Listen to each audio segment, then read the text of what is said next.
January 1916, the second winter of the war.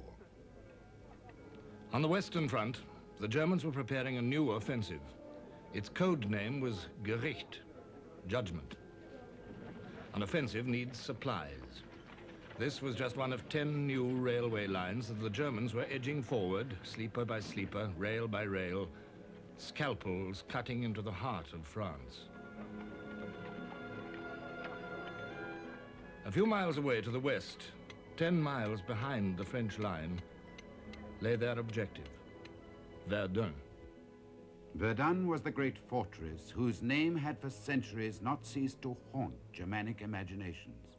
It was the great advanced citadel of France, the principal bastion of her eastern frontier, whose fall, resounding throughout Europe, would efface forever the victories of the Marne and the Isère. And in 1914, before the Battle of the Marne, it had stood like a rock against German assault. Had it fallen, Paris, even the war, might have been lost.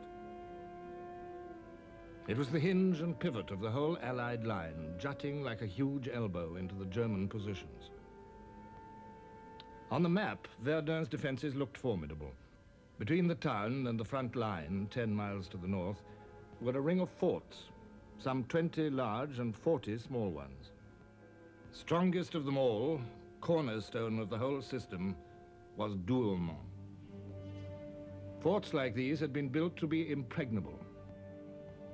In fact, Verdun was one of the weakest points in the whole Allied line. In the previous summer, French General Headquarters had begun to strip the forts of their guns. By now, January 1916, over 200 guns had been removed from the forts for mobile use elsewhere, together with a vast amount of ammunition. There is no evidence that the Germans knew how weak the forts were. Their decision to attack Verdun was taken for quite different reasons, and it was taken by one man, Generalleutnant Erich von Falkenhayn, chief of the German General Staff. In December 1915, he had written to the Kaiser, "The strain in France has about reached breaking point. A mass breakthrough, which is in any case beyond our means, is unnecessary. Within our reach, there are objectives for the attention of which the French General Staff would be compelled to throw in every man they have. If they do so, the forces of France will bleed to death." Falkenhayn's directive to the staff of the German Fifth Army spoke only of an offensive in the direction of Verdun. There was no mention of capturing the city. But the Crown Prince William, the Kaiser's eldest son, who commanded the Fifth Army, had other ideas. The objective is to capture the fortress of Verdun by precipitate methods. It was this discrepancy in interpretation which was to cost Germany dear.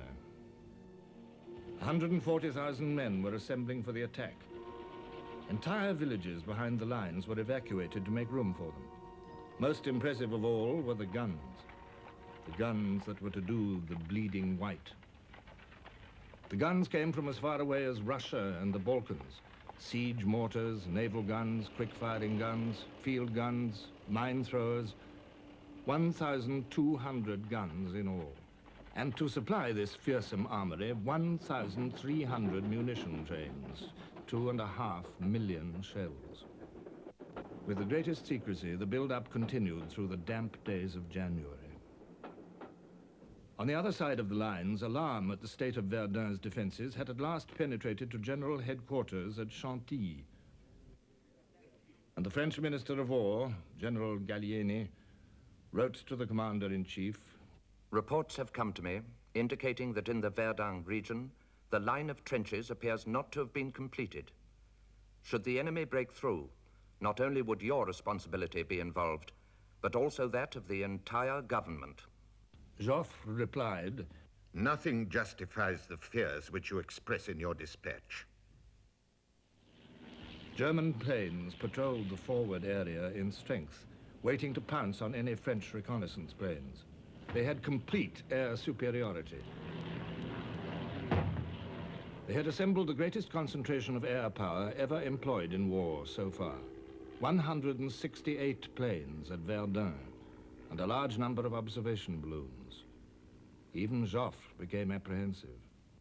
Our minister to Denmark telegraphed that a German offensive was being talked about. This was immediately confirmed by news from Switzerland of the concentration of 400,000 men in the region of Verdun. A regiment of engineers was immediately sent to Verdun to strengthen the defenses on the east bank. Time was running out. German deserters were crossing the lines in ever-increasing numbers with stories that all leave had been cancelled, that something terrible was about to happen. Men, and still more men, marching towards Verdun. They were old hands, these men. Old hands of 25 or 30, many already wounded in action, toughened by 2 years of war. Westphalians from Münster, Düsseldorf, and the Ruhr. Men from Hesse, descendants of those who had fought as mercenaries against Napoleon and for him. Brandenburgers from Berlin, one of the elite units of the German army. 3 of the crack army corps of the German army, 72 battalions.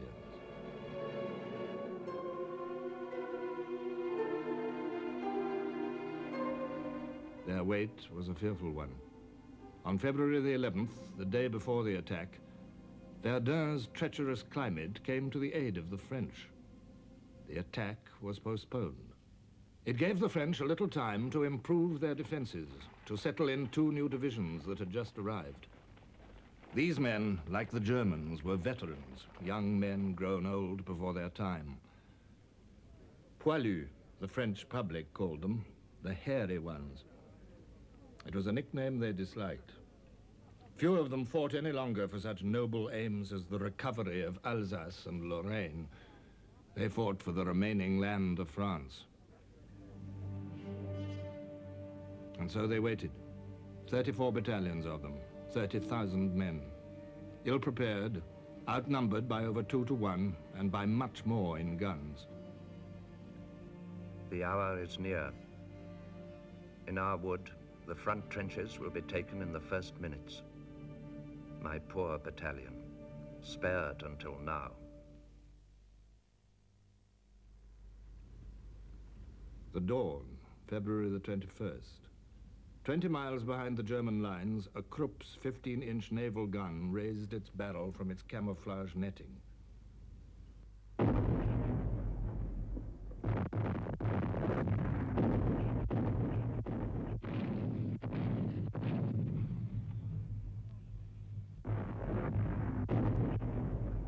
For 3 hours, the German heavy guns ranged on Verdun itself. At 7 in the morning, the bombardment switched to the French lines. 1 heavy battery to every 150 yards of trench, and to the roads leading up to them. Gun after gun joined in, 1,000 in all firing onto 6 miles of the French front. To the French, cowering in the woods of the East Bank, the air seemed solid with whirling fragments. The shells appear like great ghosts, axing the trunks, mangling the branches into hanging shreds.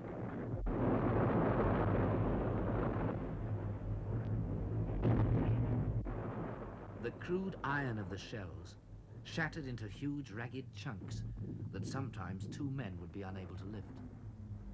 Men were squashed, cut in 2, or divided from top to bottom, blown into showers, bellies turned inside out and scattered anyhow, skulls forced bodily into the chest, as if by a blow with a club. Here and there in the front line were a few men who by chance escaped. In all our minds we had the same thought, that everyone to right and left had been killed. A German airman reported, "It's done. We can pass. There's nothing living anymore." A young Hessian scribbled a last note to his mother. "There's going to be a battle here, the likes of which the world has never seen."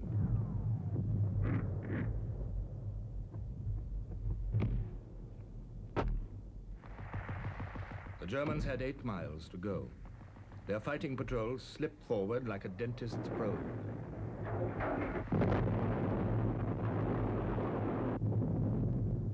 They moved slowly, not in a straight line, as though they were picking their way. Nothing could have looked less like an assault.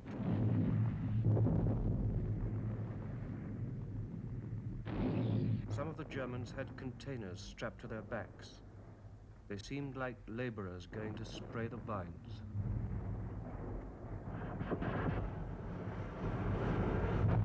Flamethrowers. The Germans were trying out their new weapon on the French.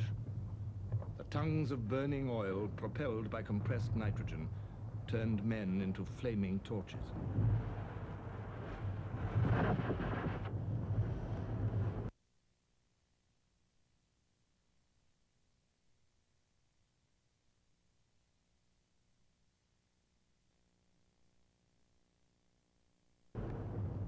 On the second day came the assault troops to exploit the gaps found by the fighting patrols.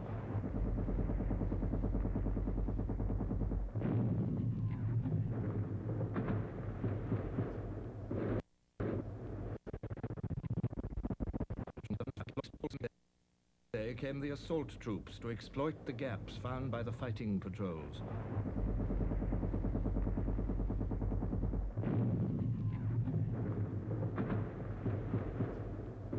By the fourth day, the Germans were through into open country. The whole of the second French line had crumbled in a matter of hours. For the first time on the Western Front since 1914, they scented a breakthrough. Few trenches faced them, not much barbed wire, open country ahead. And they had taken 10,000 prisoners. They give one the impression of complete breakdown and complain loudly of their senior commanders. Even Joffre was shaken out of his accustomed calm. I wished more than at any time in my life I could be in two places at once. I felt that decisions I was taking at Chantilly, far from the scene of action and based on uncertain information, ran the risk of being invalidated before they could be carried out. I would have liked to be at Verdun, but my duty unquestionably was to be at my headquarters.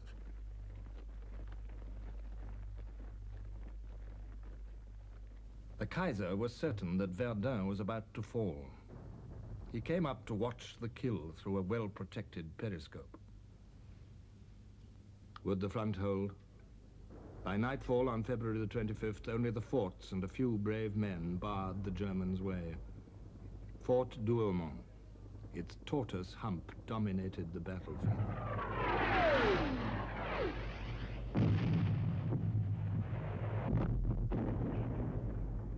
The men of the 24th Brandenburg Regiment, just back from their victory over the Serbs in the Balkans, had no orders to capture Douaumont.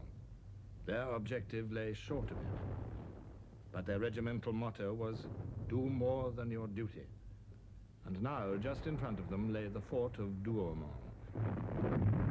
It drew them on like a magnet. Unknown to each other, several small groups of Brandenburgers and pioneers entered Douaumont at various points. A handful of men against a fort of concrete and steel.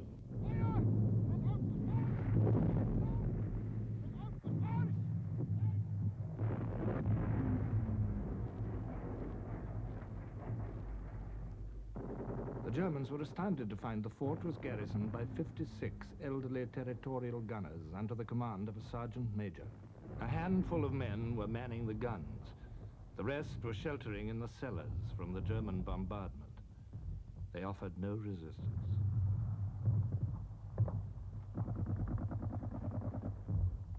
Fort Douaumont, the world's most powerful stronghold, had fallen without a shot being fired.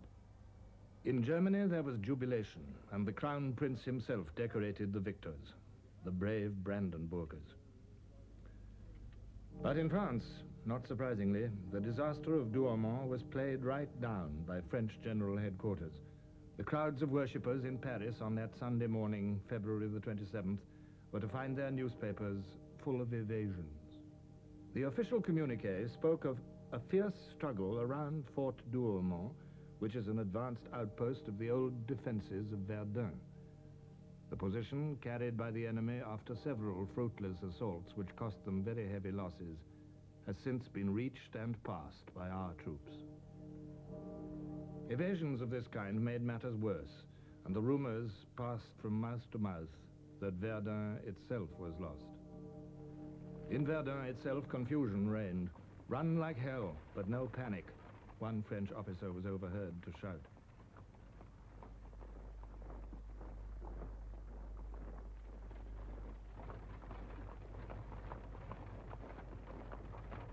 The Germans were only 5 miles away.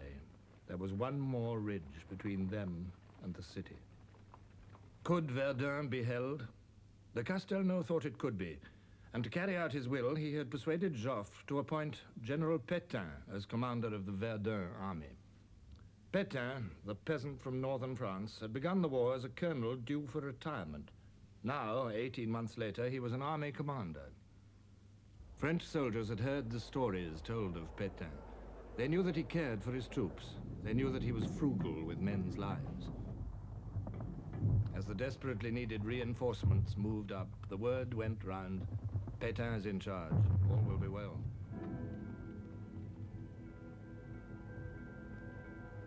Conserve your strength. The counter-offensive will follow, Pétain told his commanders.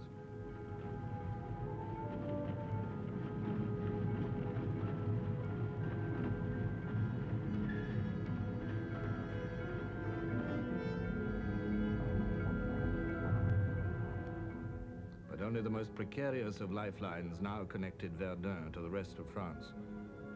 The only rail link left was a narrow-gauge railway built to supply a peacetime garrison. Alongside the railway, there was one second-class road. It ran into Verdun from Bar-le-Duc, 50 miles to the south. The road was only 20 feet wide, just wide enough for 2 vehicles to pass. The trucks that bumped along it on their solid tires had been commandeered from all over France, more than 3,000 of them. It was like some gigantic serpent which never stopped and never ended, said one American observer. By a miracle of organization, the road was kept open. In this critical week at the end of February, 25,000 tons of supplies and 190,000 men passed along it. 6,000 vehicles a day, one every 14 seconds, for hours on end. In the months ahead, 2/3 of the entire French army were to pass up this road, bound for the Calvary of Verdun. A French writer named the road La Voie Sacrée, the sacred way.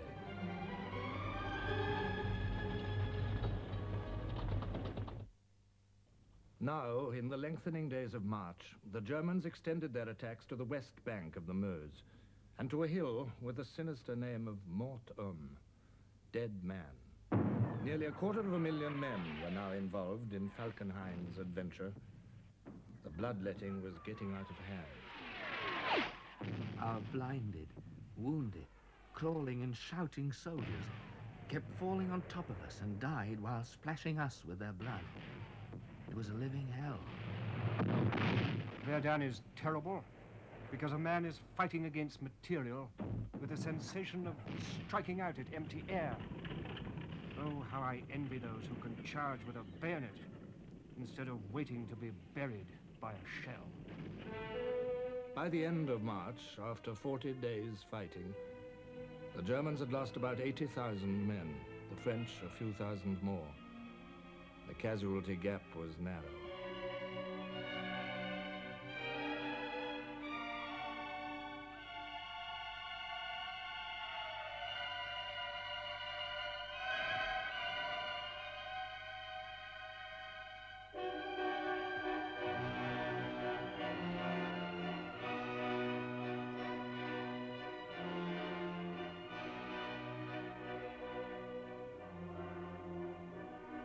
Villages had disappeared.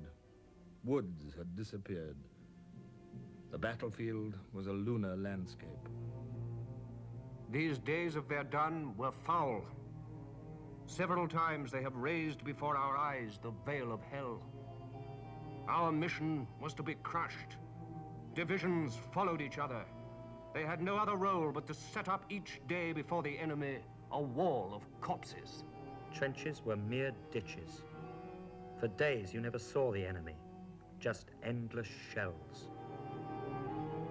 You ate beside the dead. You drank beside the dead. You relieved yourself beside the dead. You slept beside the dead. Often you had no sleep for over a week. Tomorrow, those who sleep in beds will read in their newspapers that the line is held. How can they imagine what that simple word, held, means?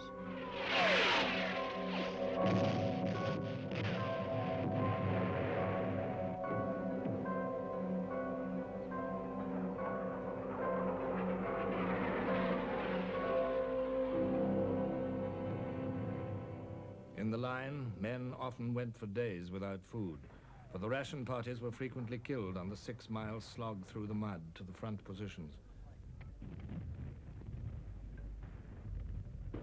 Even out of the line, the rations weren't much to write home about.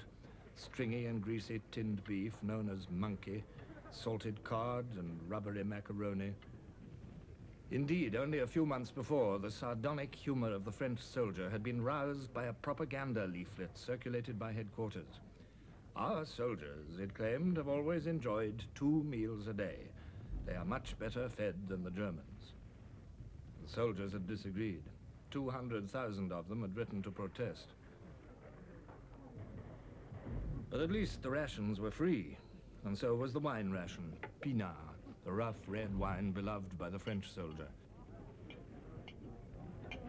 Pinard, which made up a little for the miserable pay, 5 sous a day, nearly 2.5 halfpenny. Pinard, which gave a man courage to forget the present. For the only real enemy now was the battle itself.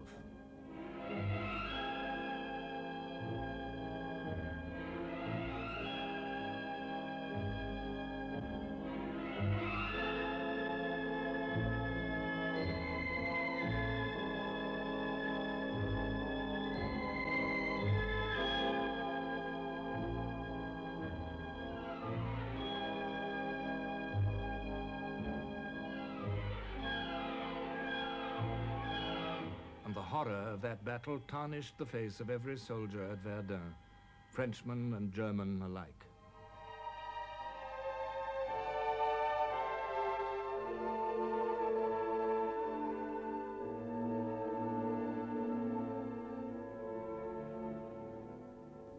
By the end of April, after 70 days fighting, the Germans had lost 120,000 men. The French had lost 133,000. General Pétain's reinforcements poured endlessly up the sacred way. My heart leapt as I saw our young men of 20 going into the furnace of Verdun. Jolted about in their uncomfortable trucks or bowed by the weight of their equipment, they encouraged one another by their jokes and by their songs.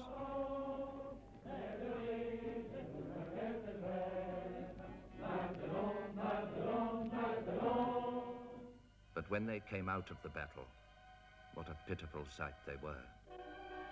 Their expressions seemed frozen by a vision of terror. They sagged beneath the weight of horrifying memories. It seemed as if these mute faces were crying something terrible. The unbelievable horror of their martyrdom.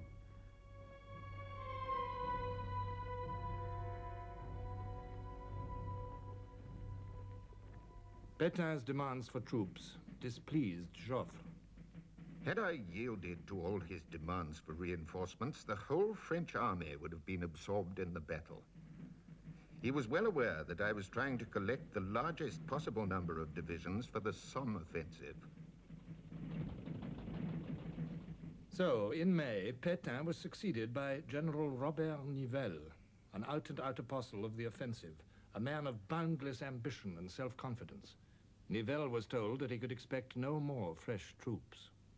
No matter, he said, we have the formula. The formula included his right-hand man, the toughest general in the whole French army, Charles Mangin. Mangin's motto was, fight to the limit. The French had by now gained their superiority over the battlefield. Aerial tactics were becoming more and more sophisticated. Both sides sent their greatest aces to Verdun. The Germans had Oswald Bölke, and von Richthofen, the deadliest of them all, was blooded here. The French threw in their famous Storks group, including such legendary figures as Guy Nemer, Navarre. In May, the French fighter squadrons swept the skies over Verdun. It was a heartening sight to the French infantry. The German observation balloons were sitting targets to aerial rockets the French were using for the first time.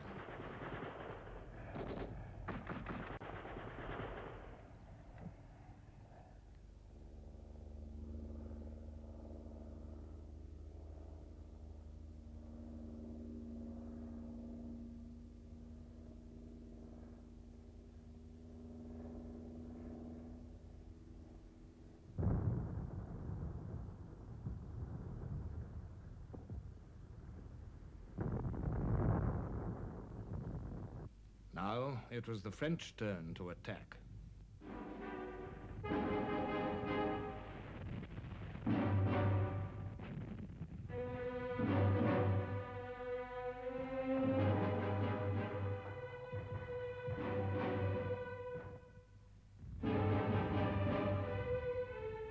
How many have died like this, without glory, taken by surprise on their first day? They have given their life, and nobody even knew their name. Hell cannot be so terrible as this. Humanity is mad. It must be mad to do what it is doing. One begins to ask oneself, where is victory? And whether it might not lie in any kind of peace which would at least save the race. An artery of French blood was cut on February 21st, and it flows incessantly in large spurts.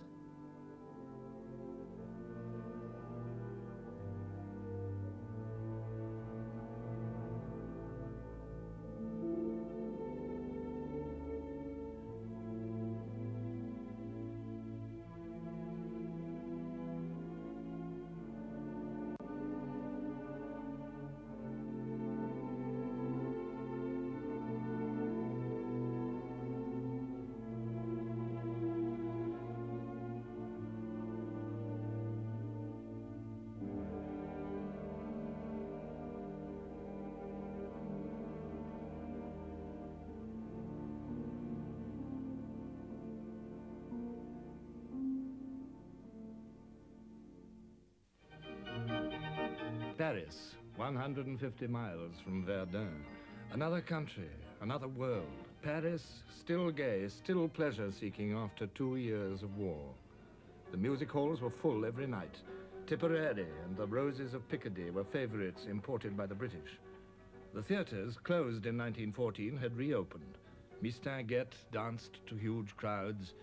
The actress Sarah Bernard, even with one leg now amputated, still graced the boards, the personification of France herself, mutilated but undaunted.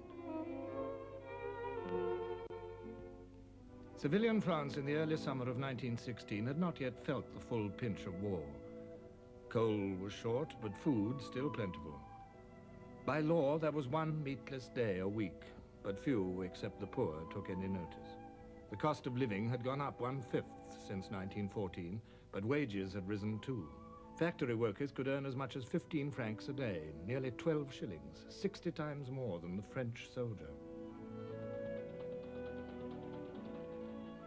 French soldiers, when they were lucky enough to get leave at all, felt themselves strangers in their own land.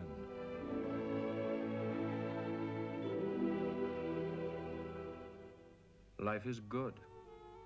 One can understand these people resigning themselves to the war.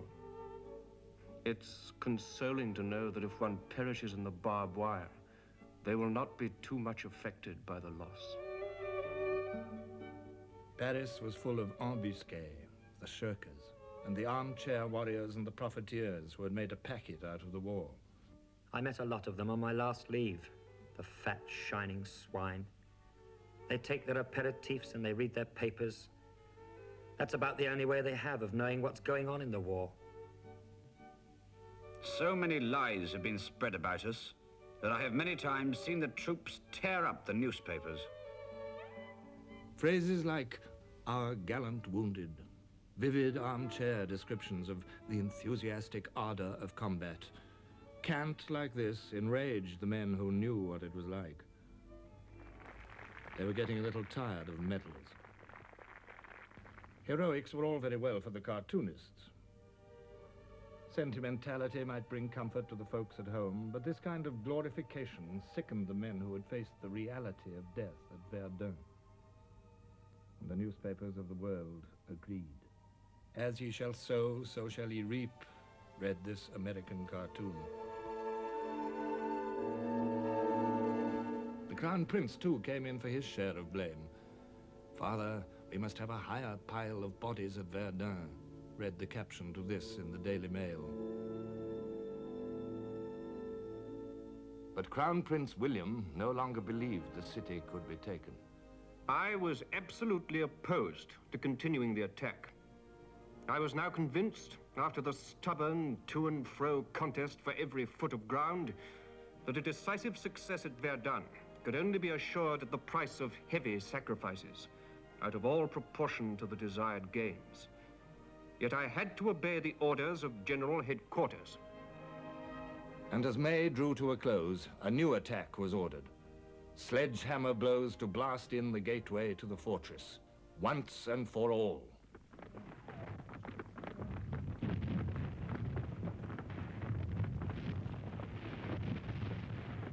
On June the 1st, a glorious summer day, the Germans attacked yet again. The two nations were now locked firmly in their mortal duel. All Germanism had gone into the meticulous preparation, the formidable armament, the skillful planning, the sheer courage of the attack.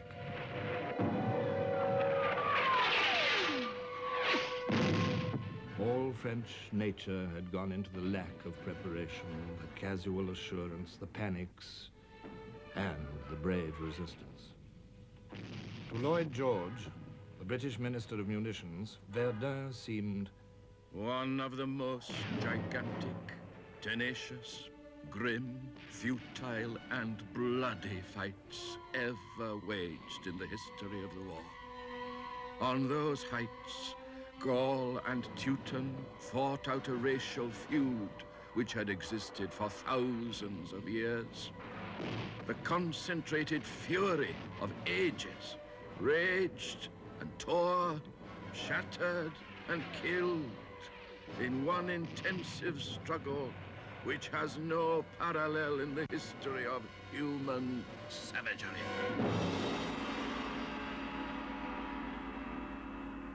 The battle was no longer an episode that spent itself in blood and fire.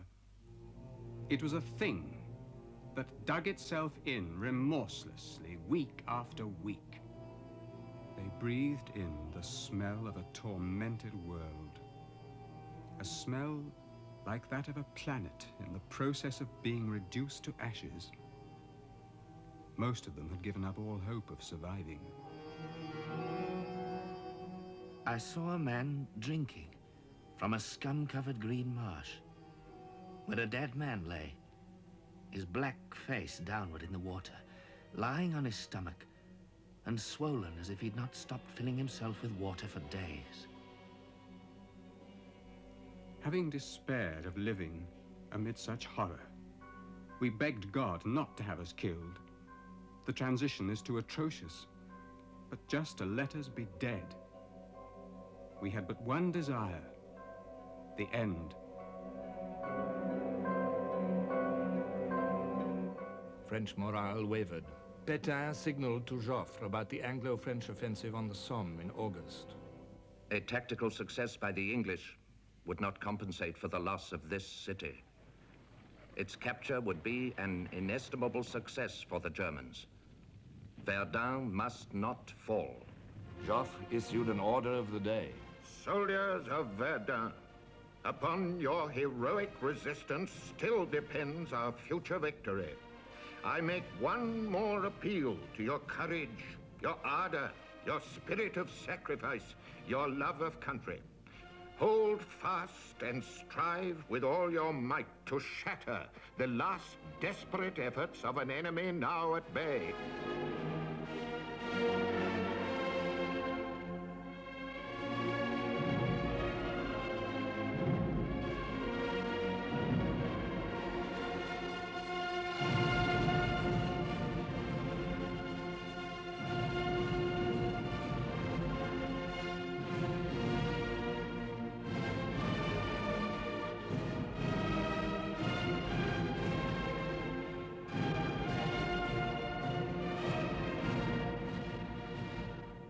The turning point came on June the 23rd. On that day, the Germans penetrated to within 2.5 miles of Verdun itself. It was the moment of supreme crisis. Pétain warned General Headquarters that he might have to withdraw from the East Bank. General Nivelle issued a dramatic order of the day. It ended with words which would ring round the world. "You will not let them pass."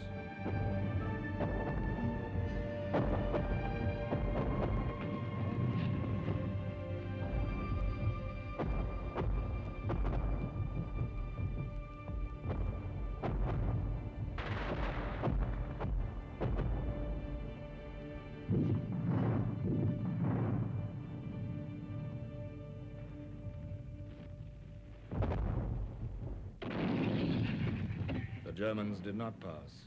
They had shot their bolt. They had no more to spare. 3 precious divisions had been taken away from the Crown Prince to bolster up the Austrians against a furious Russian attack.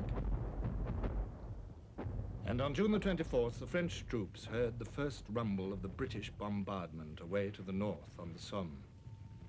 Joffre's plans for a combined Allied offensive were coming to pass. "We will bleed France to death," Falkenhayn had said. 337,000 Germans fell at Verdun.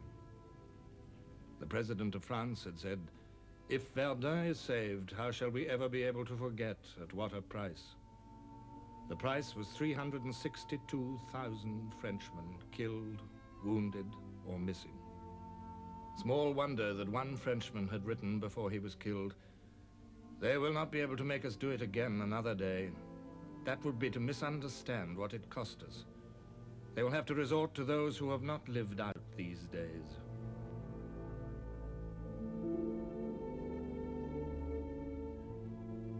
Among these motionless bodies, 2 things moving. One crawls crying towards the ditch, a man with his legs shattered, the sole survivor. And in the other direction, a small barrel of wine rolls slowly down the road, stopping against a dead body.